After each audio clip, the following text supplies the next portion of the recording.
From Acres USA, you are listening to the Acres USA podcast, a conversational podcast where we'll explore sustainable farming, regenerative practices, and the latest innovations in eco-agriculture with some of your favorite farmers and ranchers.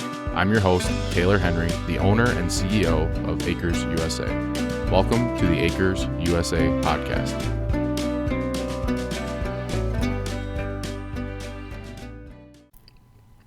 All right, I am joined with Charley Cummings.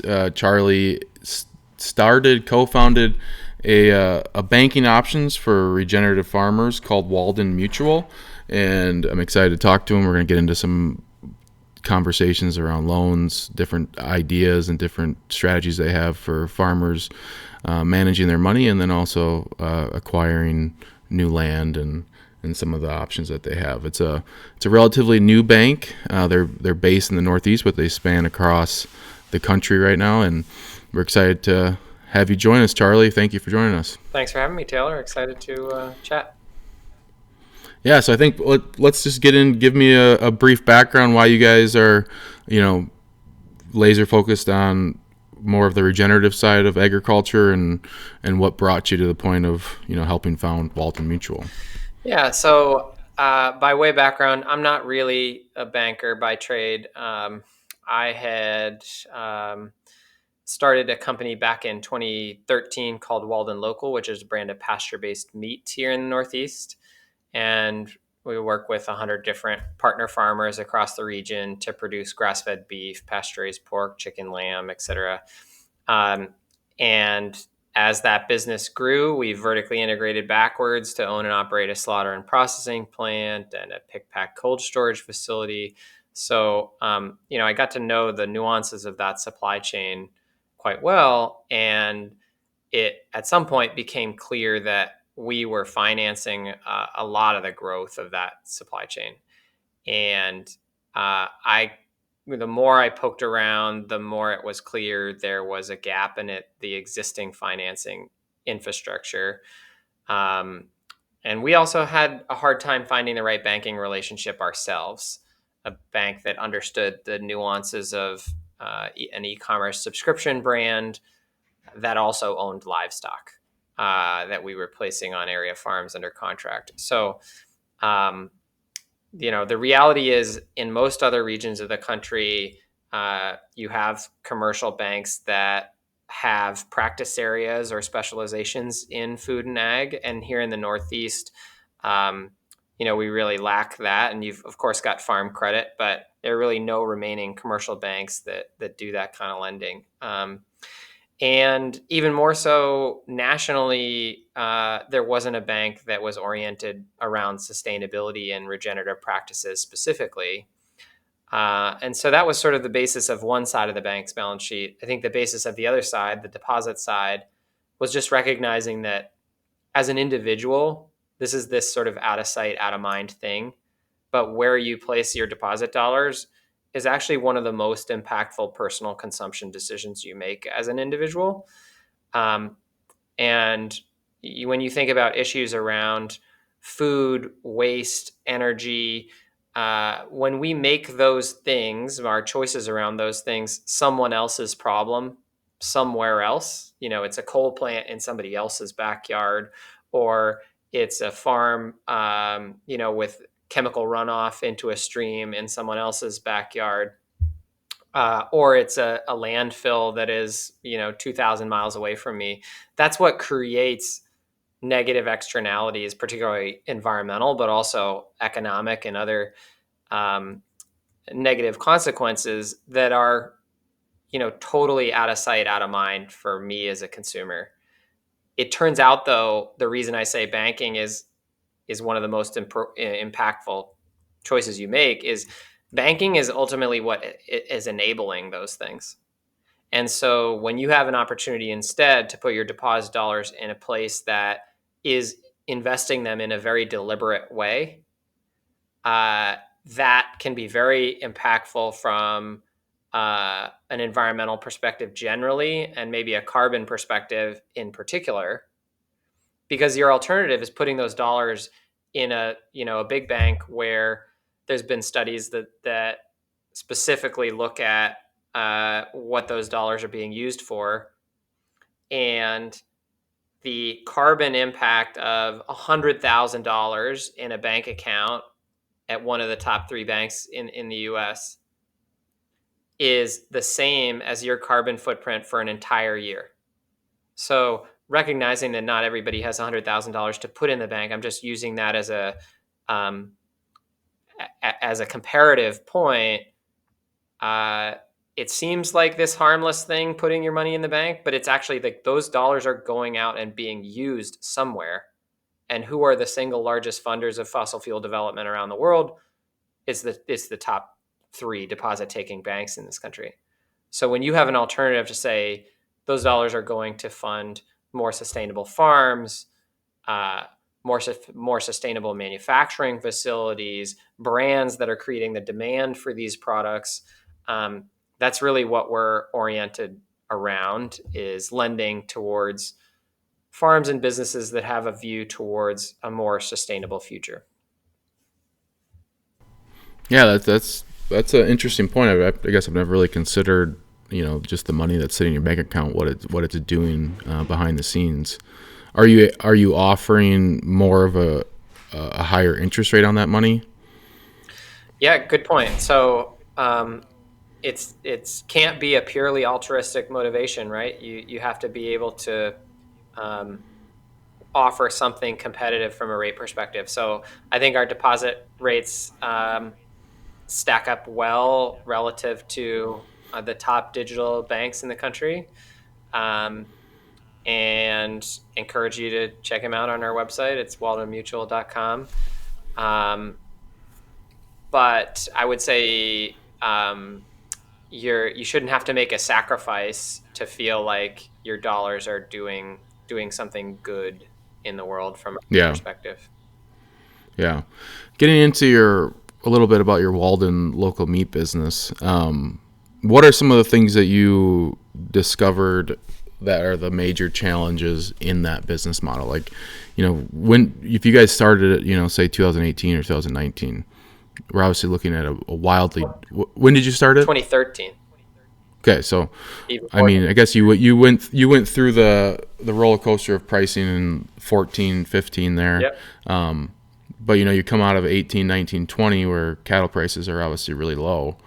How have you guys adjusted to, like for us, stockers cost us 3 times as much as they did in 21. Yeah, a market's crazy now. So just to be clear, I'm not involved in the day to day of that business. Sold a chunk of the business back in 20, uh, 21, 22, and started putting together plans for the bank. And so one thing obviously naturally led to the next, but um, I think a lot of lessons learned. I think that pricing challenges on the cattle side, in our case, were mitigated somewhat by um, we had we offered beef, chicken, lamb, fish, and then a variety of other sort of accompanying products. And so we didn't have too much exposure to any one of those, although beef by and large is, I think, remains the sort of largest portion of that mix. Um, but we got through those ups and downs a bunch of different ways. One part of the cycle, we had a decent portion of our own cattle on contract placed on area farms, and that is a way of us, alleviating the capital need on the farm side. There's a lot of places in New England where you can find really cheap temporary access to land, sometimes free, where people want to make sure their field is utilized and their alternative is haying it, and so they'll allow you to put cattle on it. And so that was a model that worked really well on some of those up cycles. I think we also are a little bit insulated from the larger market because these are all grass finished animals. And so your replacement costs are obviously subject to what's going on in commodity markets, but your finishing costs don't necessarily uh, change. That's more a reflection of what's the growing season been like in the region.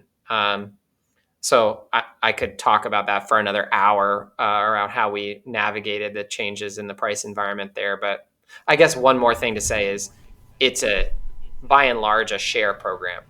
So Yeah. we were selling, like, the operating equation of the company is a whole animal comes in one door and has to go out another door. And when you're selling by the piece, that's an insanely complicated price optimization challenge. In our case, it was made a little bit easier by virtue of, we sell shares in which folks were, and now today, increasingly totally customizing that offering, but it's in a constrained way that allowed us to still move the whole animal at roughly the same pace for every part and piece, if that makes sense. So one thing that people go back and forth about is, so I would call this the marketing company, Walden Local Meat, actually owns the cattle as well, because some people will separate those where the farm owns the cattle, and then they'll separate the marketing company. The marketing company buys the finished product from the farmer, even if it's you, to keep those things separated from a liability standpoint. Walden's always done a little bit of both, Yeah. and it's it's mostly been animals owned on the farm side. It was only when it made sense from a market perspective or from a capital perspective to lean sort of backwards into the life cycle. Yeah. I mean, do you know what I'm saying though? Like, is there a liability issue with the marketing company selling the meat that also owns the land and the cattle? Someone eats something and gets sick from it, can they sue you? You know, When you say you, do you mean the farmer?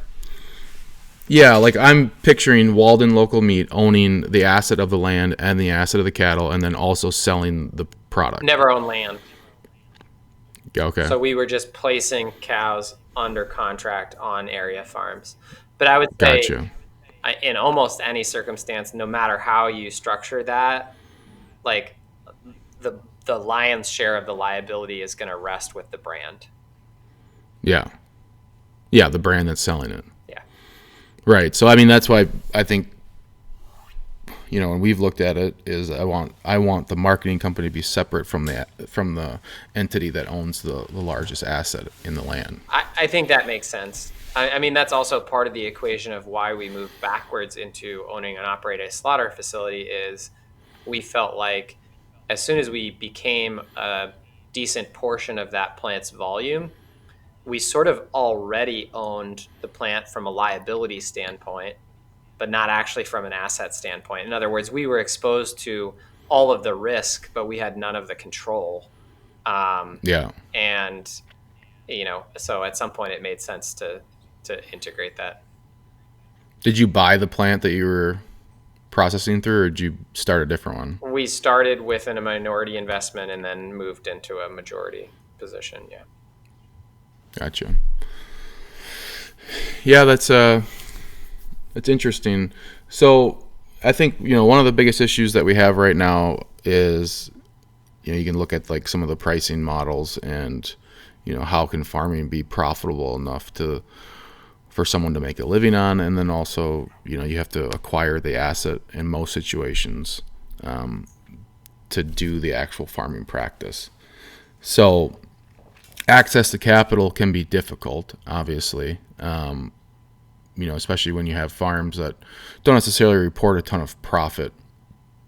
So how do you guys differ from other banks when it comes, someone walks up to you and says, hey, I want to buy this 120 acre piece, here's my business plan. I guess walk me through what is different about someone getting a loan from Walden Mutual than another bank. I think a couple things. One is, worth observing, particularly here in the Northeast, but I think this is true in other parts of the country as well. Increasingly, the types of farms that are working, and more than working, like thriving and growing, are much more multidimensional than they were 5 or 10 years ago. And so if you are, uh, you said 120 acres, if you're operating a farm of that scale, the way to make it work is economies of scope. You've probably heard that concept before, but basically, how do you come up with a diversified operation that is yielding more from the same plot of ground? And I don't mean more of the same, I mean more of different sort of types of enterprises. So, we've lent to a lot of operations that have transitioned from, I'll give you this one example of a generational transfer of what was once a wholesale berry operation that produced two or three varieties of um, berries, blueberries, and currants, to now it's passed on to the next generation. And the son and his now wife have a really different vision for what that property is going to be and how to make it work. And instead of having a single wholesale buyer of essentially all of the crop, they have a pretty interesting pick your own operation. They have an on-site brewery that they're using some of the currents in different microbrews. They have a yurt on site. They have a really solid weddings and events business. And it's a much more diversified and resilient business than it was a few years ago. And I think a lot of traditional lenders looked at that and said, well, we don't, there used to be a counterparty on the other side of this business that we were effectively underwriting, and now there's not. And this doesn't look like a farm anymore. And we looked at it and said, well, this is actually a much more resilient and diversified business than it was 5 years ago. And um, might require different nuances in the way that their debt stack is structured. So anyhow, that means that a lot of the work we do and what feels different is more bespoke to specific types of operations. So another example is the one you and I were just talking about before, where we made a loan for. It was actually a refinancing of a additional piece of ground for an organic grass-fed dairy operation. And one of the things about grass-fed production, as you probably know, is because you have inconsistent inputs, that is the production of a pasture and the nutritional quality of that pasture, uh, you will have inconsistent outputs, the yield of the milk and the composition of the milk. And that means you have inconsistent uh, revenues, as opposed to a feedlot operation where you're very precisely controlling the inputs and therefore you get more predictable outputs. But nobody had put a loan in place that reflected that variance. So we put together a mortgage for the underlying farmland uh, that had an interest only period in the fairly predictable times of the year where the nutritional quality of the forage is reduced, and therefore the milk yield and butterfat content and otherwise is reduced. And so the benefit of that is they effectively have a term loan that allows them to make a smaller payment in those months without getting pushed into a technical default, which is not good for us either. We don't want to call someone into a technical default when there actually really isn't a deficiency in the underlying business. It's just a seasonal variation. So anyhow, that's one example of a fairly bespoke product that we designed around an operation. I think another thing that we've been different on is recognizing that the amortization term, particularly on farmland, is as important to the monthly payment structure as the interest rate. And it's difficult for a bank to go out 20, 30 plus years on a piece of property because we're trying to match our assets and liabilities. And so we went out and raised a 100-year CD to support this idea that we want to be able to support longer term amortizations on farmland mortgages, not just because of the current interest rate environment, but because there are so many operations where the difference that creates in a month, the difference between a 20-year and a 40-year amortizing loan is very significant from a monthly payment standpoint. And so that's been an effective way for us to bridge the gap for an operation that just isn't consistently enough producing the cash flow to pay a shorter term amortizing loan. So I think ultimately, like, we are trying to provide folks with the right types and structure of financing at the right time, instead of sort of pushing them through a formulaic model, if you will. Hey everyone, hope your summer is going well. Just wanted to update you on some events that we have for the end of summer here in the fall. August 6th, we'll be in Oklahoma for an organic transition field day at Acadian Family Farm. That's a free event. August 19th through the 20th, we'll be in Spring Green at Gary Zimmer's farm, and that'll be a event hosted with Gary and Savannah Institute, talking about installing perennial crops into cropping systems and grazing systems. And Gary Zimmer will be a speaker there, Mark Shepard, and then some folks from Savannah Institute.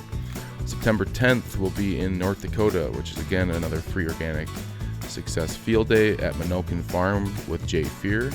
And then September 12th through the 14th in Viroqua, Wisconsin, we're going to have a water earthwork live harvest demonstration and intensive workshop with Mark Shepard and his RAD team. So if you ever wanted to see how to put swales, berms, and water systems in and learn from Mark for 3 days, that'll be a very good, highly intensive event. And it'll be probably a little bit smaller group. So these are hands-on gatherings designed for you guys who want to build healthier soils, stronger businesses, and lasting resilience. And I also want to mention before I wrap it up here, we have our 50th annual EcoAg Conference this December 1st through the 4th in Madison, Wisconsin. And we are bringing a giant lineup again with people like Joel Salatin, Gabe Brown, Rick Clark, John Kemp, Will Harris, Neil Kinsey, and many more premier regenerative agriculture speakers. And I think it's going to be one of the best events ever put on in the regenerative agriculture space. So go ahead and check out more, register for our events. You can head to acresusa.com/events, and you'll see everything there. Yeah. Well, that makes tons of sense. I think 40-year amortizations are really important when it comes to farmland.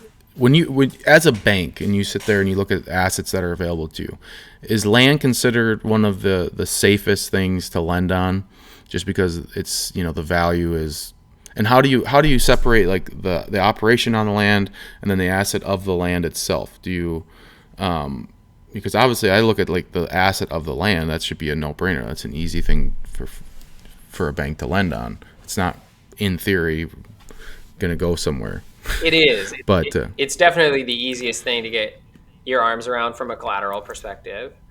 However, you still have to have the confidence in the operation that it can produce the cash flow to pay the debt.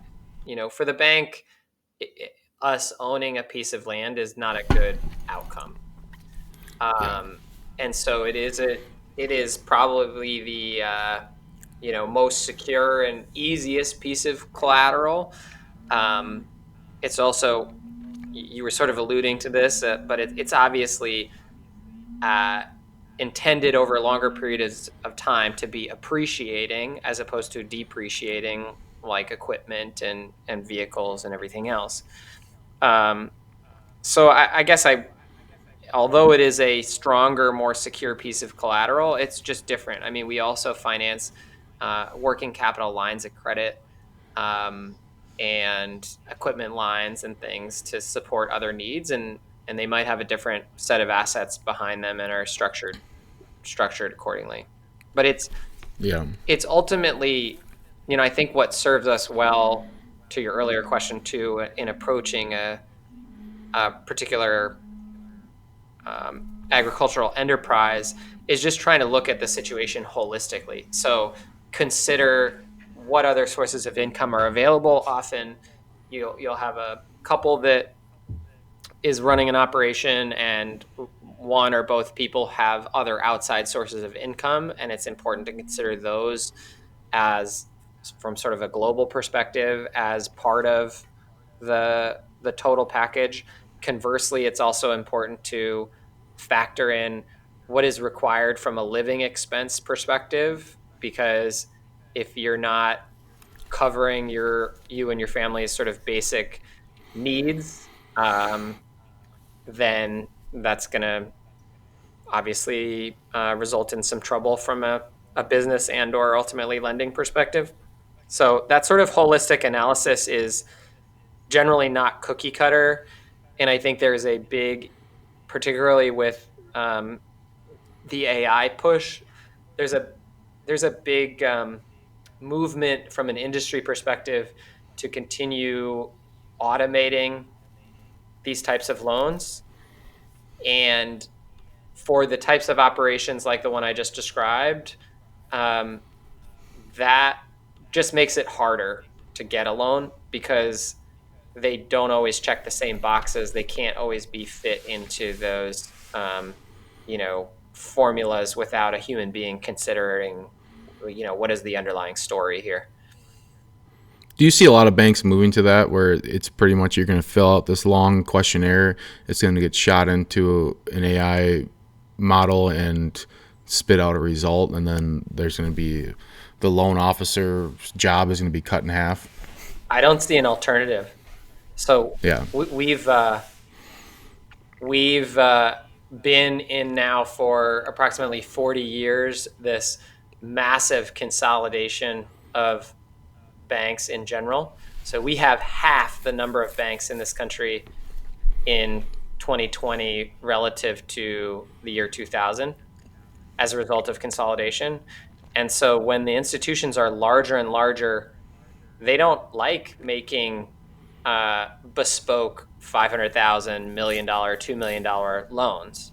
Those have to be formulaic, or it just doesn't work in an organization of that scale. And so Mm-hmm. we've seen the same thing in the farm credit world, is just continued consolidation. And um, so I don't know what choice you have but to increasingly automate those smaller loans, because otherwise they don't move the needle from a balance sheet perspective, and so it's hard to justify investing in the time it takes to structure them and underwrite them, unless they check those formulaic boxes.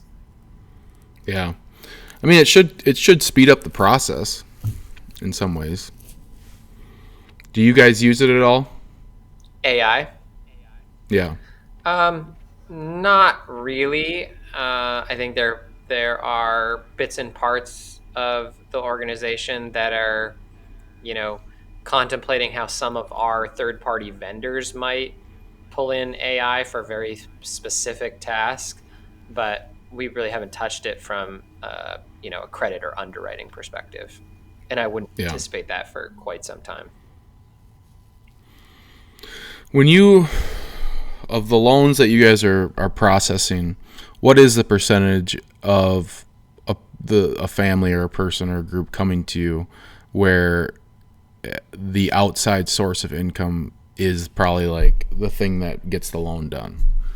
Like, how many of these folks actually have balance sheets and P&Ls from their farming business that would support them scaling and using a mortgage to do so? That's a good question. I don't know if I have a specific number in mind, but I would say I would guess not the majority, but I would guess somewhere around a third have a source of outside income that's not the sole reason the loan gets done, but is a important factor to originating it in the first place, with the intention of over this is not always the case, but in many cases the intention is to reduce that outside activity over some number of years as the farming business stabilizes and grows. So I would say in the situations where you have a young and beginning farmer, or um, just a newer operation with less history, that's where it is usually a important part of the picture. Yeah. And then of the two-third that don't have the outside income, what percentage do you think of them are coming from old money, inheritance, or something that uh, alternative money? Um,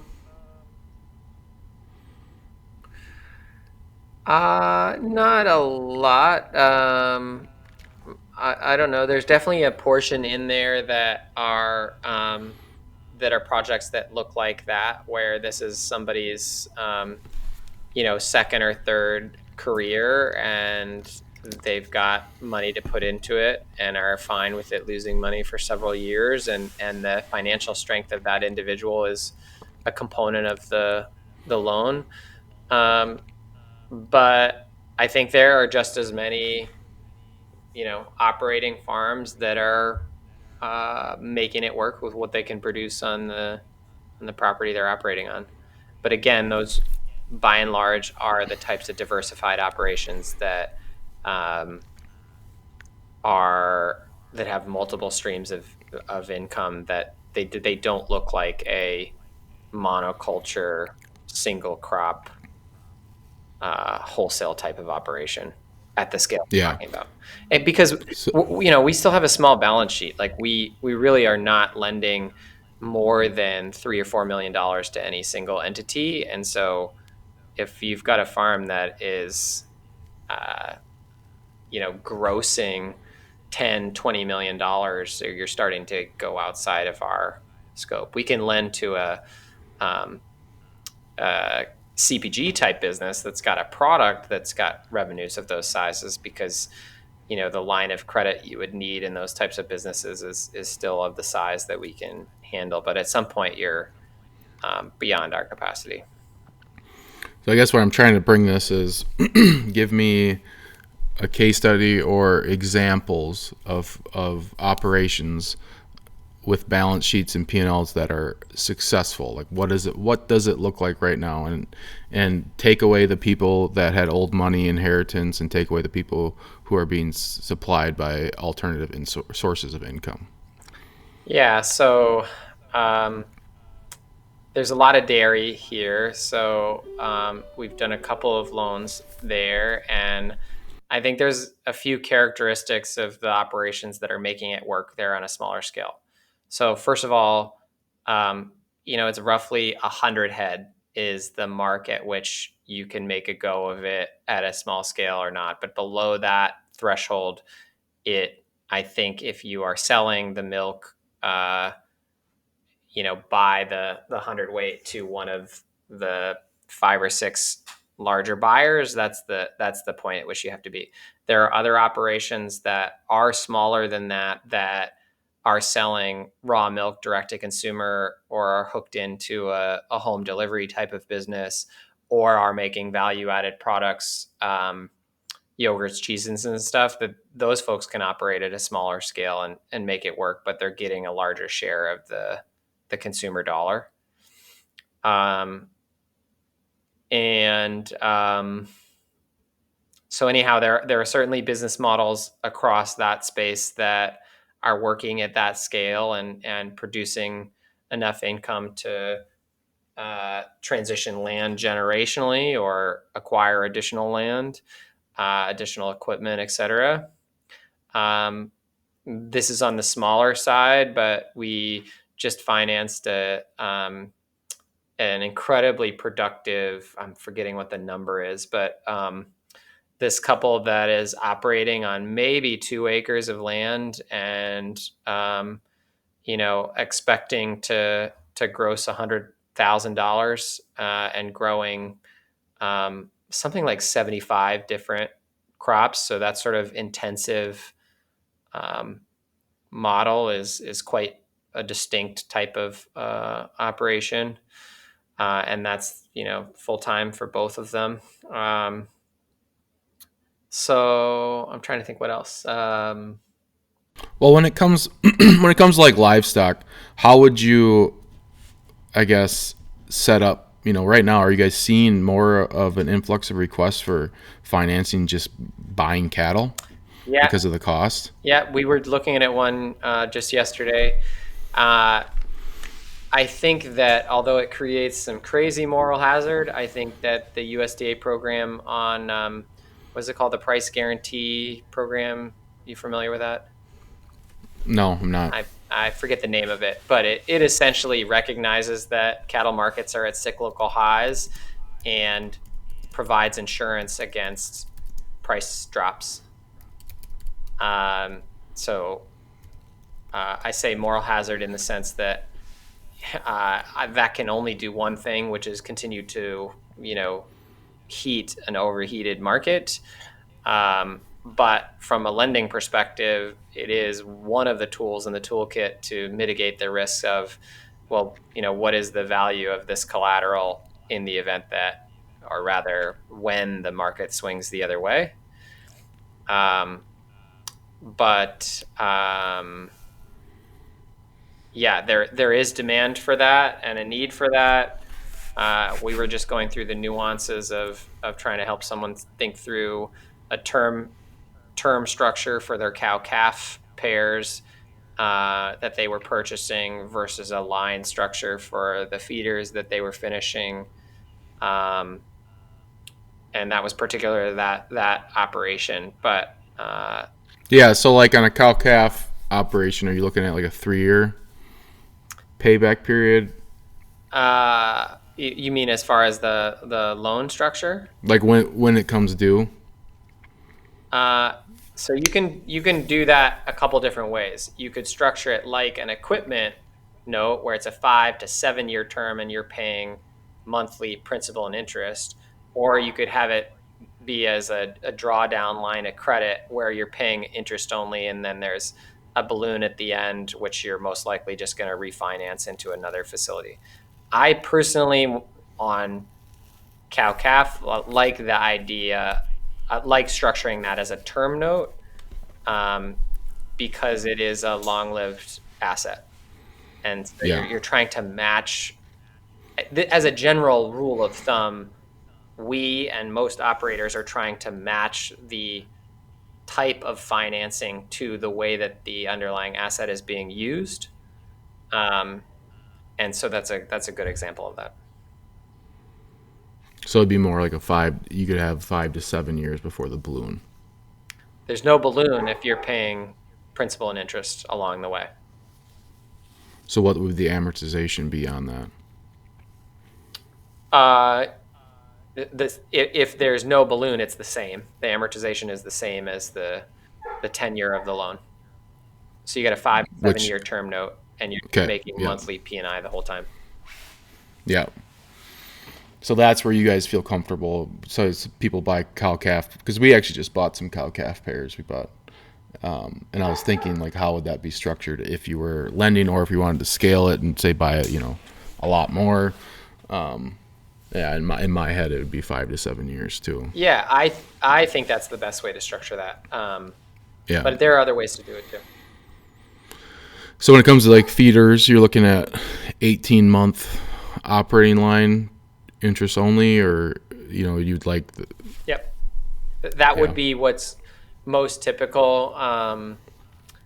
And And I think that's different because we've used an operating line before, and it was I think the one we got through the FSA, it had to all be paid back in a year, which in a grass fed operation doesn't really work. Like you probably don't have your money back out of them yet. right, and most of those though are, or they, if they're not, they should be structured as continuously revolving. Like it's different from a business like an ice cream business that has a seasonal need where you're drawing it down to produce the product and then you pay it back in the summer months and then you draw it down again. Those would typically have a full pay down requirement. In the case of using a revolver for feeder, you we wouldn't typically have a full pay down requirement because as soon as you sell a load of animals, you buy the next load, right? So you're just cycling the line continuously as opposed to seasonally. Got it. But it depends on the type of operation and what you're doing. How do you look at like pigs and chickens? Because obviously pigs and chickens don't, and probably I guess I'm not as familiar with like sheep and goat markets, but they don't have the backup plan like cattle do. Like you can take cattle and sell them and get cash out of them easier than some of these other livestocks. And if you scale up with pigs and chickens, your infrastructure cost is just as much probably as cattle. So how do you guys look at them from a risk standpoint? Chickens are tricky, and we haven't done a chicken loan. I guess we've lent to operations that have a chicken component, but um, chicken are not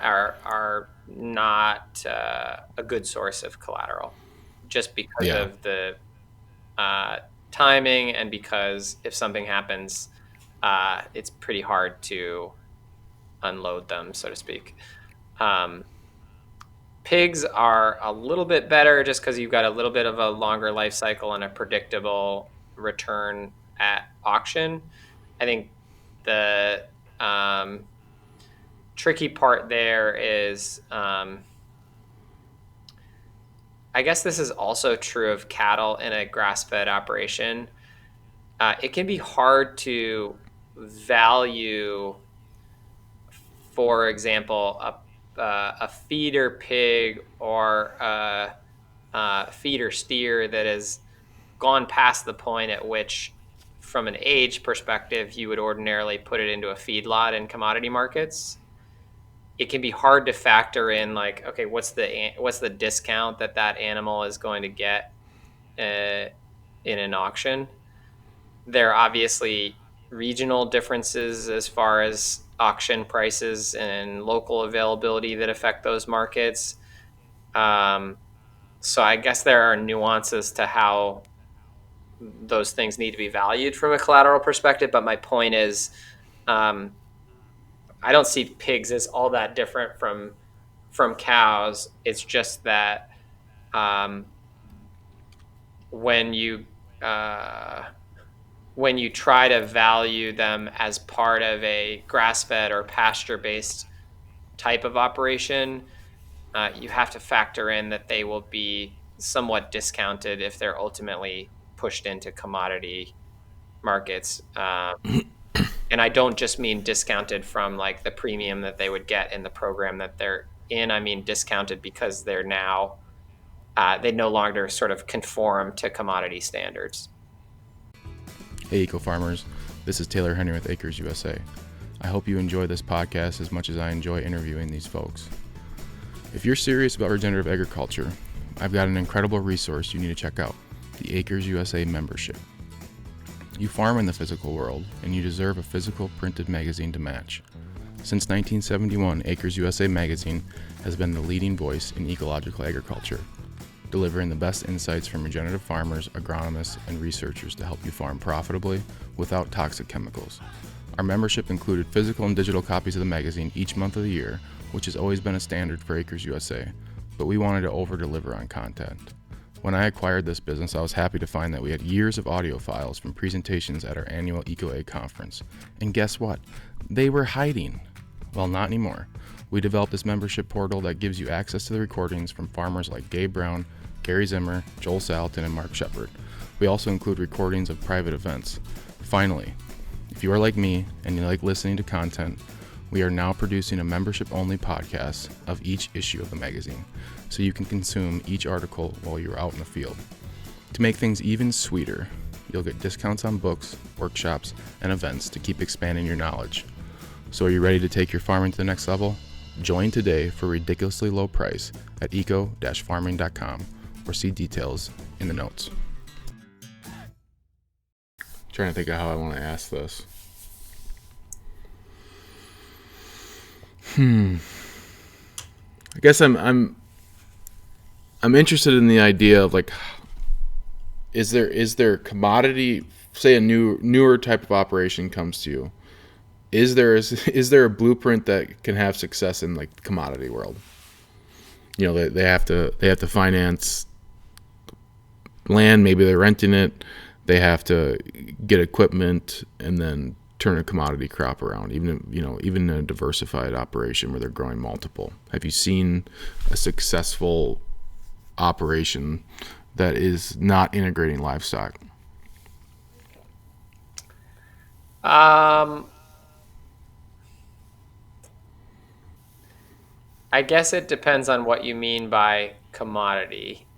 Uh, and I think, Annual crop production or haying.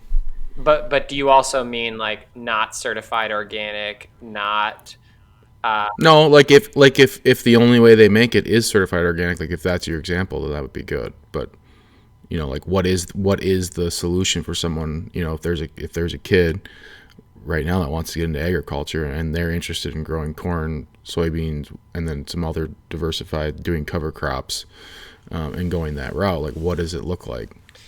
How can they have success? Yeah, I guess that's my answer. And we're a little bit far from, the corn and soybean rotation. Like by and large, that's not the type of operations we've worked with. Mostly because at a small scale, that's just a really hard way to make a go of it.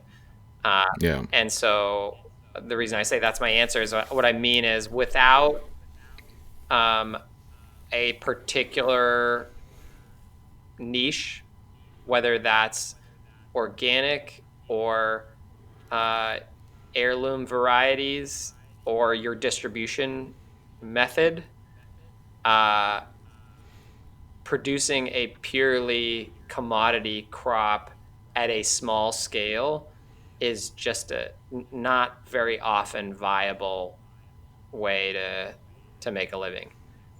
So yeah, I guess my advice to young people contemplating that is like, where are the specific niches where you can produce a product that um, can obtain a premium through some means, and that means can either be the differentiated nature of the product itself or the differentiated way in which you're getting it to market, yeah, or a combination of those two things. yeah. It's difficult because I'm sure there's lots of young people who would love to do something like that, and they look around and that's what a lot of people are doing, and I don't see the way to success unless you, like you talked about, like they've got to be really good at marketing their product, finding those niches. It's not, and that was a big part of the basis of Walden Local. It's not a fair expectation that every farmer is going to be a brilliant marketer in this totally vertically integrated operation. Yeah, That's generally not an area of interest for most farmers and not a particular area of expertise. But what that tells me, and this is why we as a bank address the entirety of the value chain, is that change in agriculture is driven not by supply, but by demand.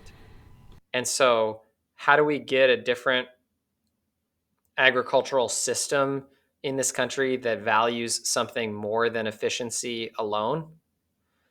Well, we have brands that articulate a value proposition for crops or raw materials that are produced in a particular way and both generate and react to consumer demand for those products, and then the supply chain will always be backfilled behind those brands.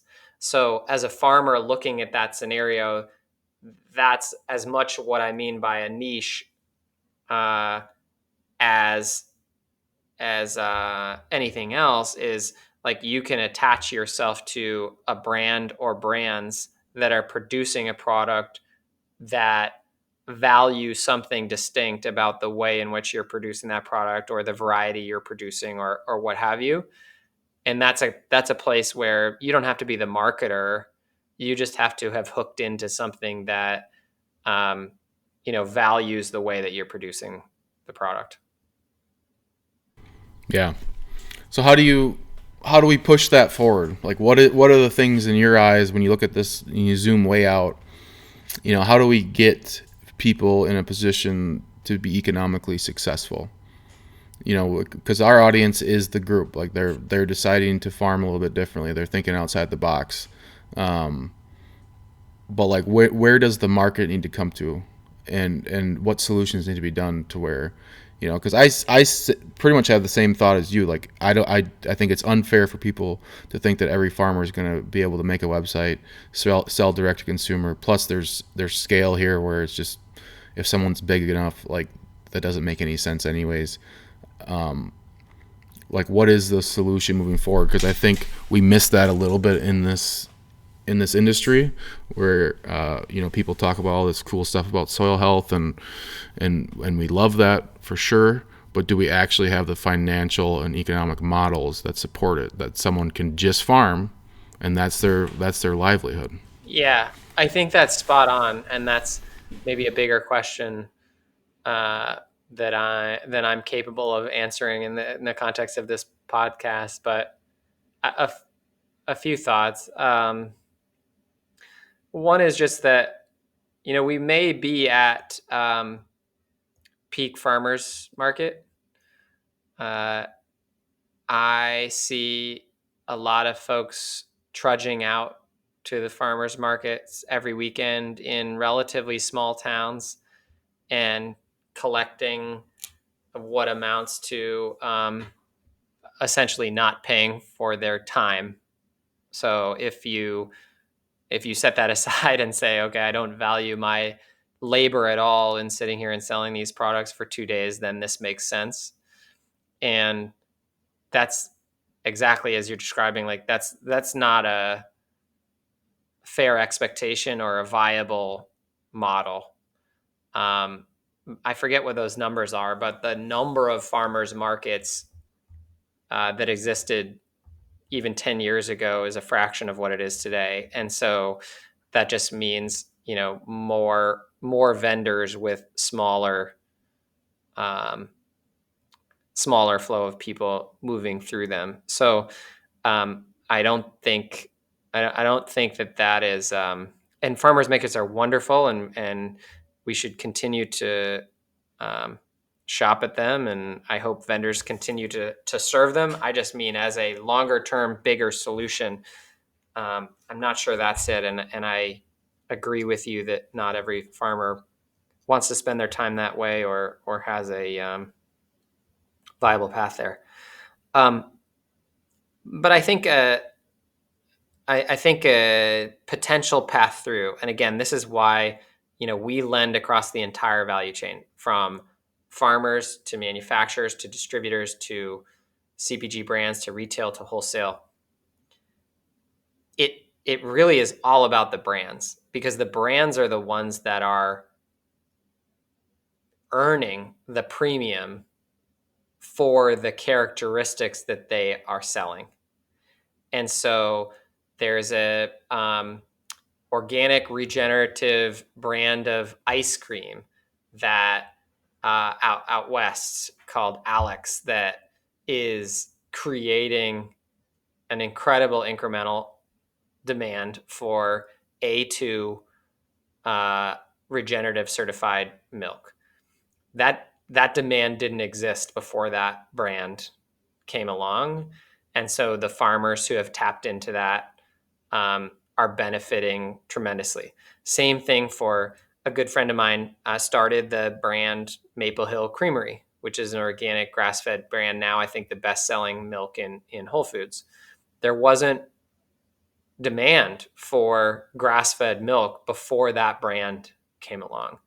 And so if I were a farmer that was looking to grow my operation, earn a better premium for my labor and for my product, that's what I'd be looking for, is what are the emerging brands out there that value the same things I do, that are going to pay for the specific attributes that and production methods that you think are valuable. Yeah, and we saw it. I'm not trying to be just negative. It's because we saw it in the organic world. Because someone would come in, they'd get paid really well for their product, and then once that product became popular, maybe the distributor became corporatized or bought by somebody, and then all of a sudden, the prices come down, and usually it's the farmer that ends up taking the hit on that. Almost always.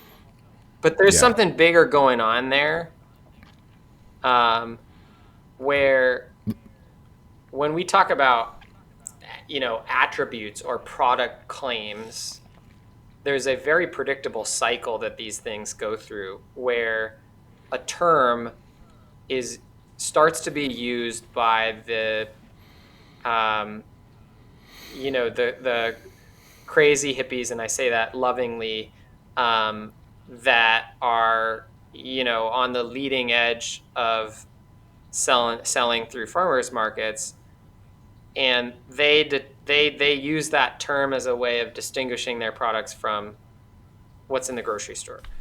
And a long time ago, that was farm fresh or natural or um, those types of words. And then it was organic. Now it's regenerative. And each of those words goes through this fairly predictable cycle where it starts being used by the small folk. Then the large brands pick up the fact that there's a consumer set that values that term. And so they start using the term. And that's where we are today with regenerative. You've got like General Mills and other big Yep. companies slapping the label regenerative on products in the grocery store. And then at some point, regulators pick up on that and say, wow, this term is really proliferating and it means 100 different things. And so we need to get involved and clarify that term. And so then they do a public comment, and inevitably the large producers say, well, if you define that term in that narrow of a way, then we won't be able to produce it. And so you're leaving out a huge portion of the market. And so inevitably the term gets defined in a way that is favorable to industry. And at that point, the small folk have begun using the next term because the old term has been so watered down that it becomes meaningless. I think that's what has happened to organic, and I think inevitably that is what will happen with regenerative as well. Yeah. No, that was a good synopsis of it. Next word we're pushing is ecological. There you go. That's been Acres' tagline And the cycle since continues. 1971. Yeah. Yeah, I'd like to catch the upswing of that. I also, Yeah, it's as a sort of side note, I'm concerned with where regenerative is going because, and this is purely my own opinion, regenerative is a bit different than organic. Organic, I think we've come to a point where, uh, agree or disagree, and I think there are significant problems with the way that it is currently defined for many categories within USDA, particularly for meat. Um, the standards are what they are, and they're sort of binary. Like that, I think is fairly obvious. With regenerative, I don't think regenerative as a movement is meant to be like a yes or no thing. It's a spectrum, right? And it's a journey that many people are on, and you start with a couple of practices and then you add others. But to say that one farm is regenerative and another is not doesn't feel consistent with the original intentions of what that is supposed to mean. And so I think that's where we're going to end up is like it looks like the current regenerative organic certification, which right now is a third party thing and maybe ultimately becomes integrated into the USDA organic program, maybe not. But at the end of the day, it's been structured as a binary, like it either is or it isn't.